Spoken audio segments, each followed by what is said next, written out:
president posting on Truth Social a few moments ago about tariffs and inflation and calling out Goldman Sachs and Chief David Solomon in so doing. He writes that trillions of dollars are being taken in on tariffs, which he says has been incredible for our country and our stock market in general, wealth, and just about everything else. It's been proven, he says, that even at this late stage, tariffs have not caused inflation or any other problems for the country other than massive amounts of cash pouring into our Treasury's coffers.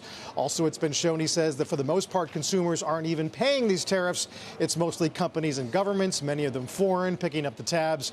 But David Solomon and Goldman refused to give credit where credit is due. They made a bad prediction a long time ago on both the market repercussion and the tariffs themselves, and they were wrong, just like they are wrong about so much else, he says. I think that David should go out and get himself a new economist, or maybe he ought to just focus on being a DJ and not bother running a major financial institution. Goldman shares are up today, not necessarily getting hit on that post, but he clearly read Jan Hatzius' note earlier in the week where Jan argued that U.S. companies are eating about 2/3 of the tariffs and consumers eating another fifth. Obviously, it was the subject of a discussion that you guys were just having in the top of the hour and talking to Stephen Mirren about it. I assume the president may be watching right now as well, but I don't know what else to say. I think David Solomon may have been in not too long ago because a number of the CEOs of the major banks have been coming in, pitching for, back to the conversation we were just having, the lead underwriting position potentially on a taking public of Fannie Mae and Freddie Mac, something I've been discussing here for some time.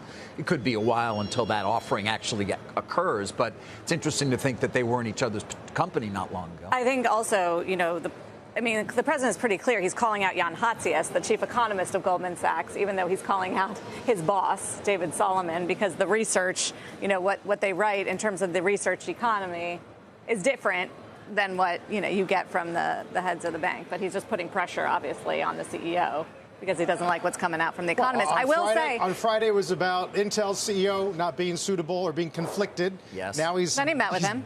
He's drilling into lower layers of management. It's unprecedented to see a president get involved at this level.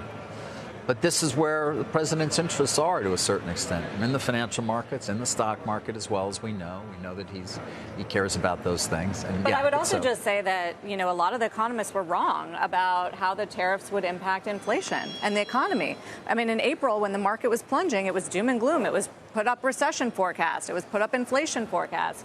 It was the Fed minutes were talking about 50% recession odds. It wasn't just corporate America. Sure, but it was. But the economists were leading that charge, and by the way, investors were nervous too. I think everybody did get that wrong. Right, and I'm not sure that the game's not done. Goldman still sees core CPI rising further. Well, that's why the president is pissed. Exactly. Right. Let's see. We've had a string of better or matching inflation expectation numbers. So core CPIs are the highest since February. It's hard to see that as a victory. The expectation was 0.3%. That's in line. It's the highest. It's a 6-month high on core CPI. I'm not sure that is something that is to be celebrated. Maybe it's bottom, but no, it is, because it was a lot better than people thought. And a lot of it in this report came from services and not from goods, which was the big fear over tariffs.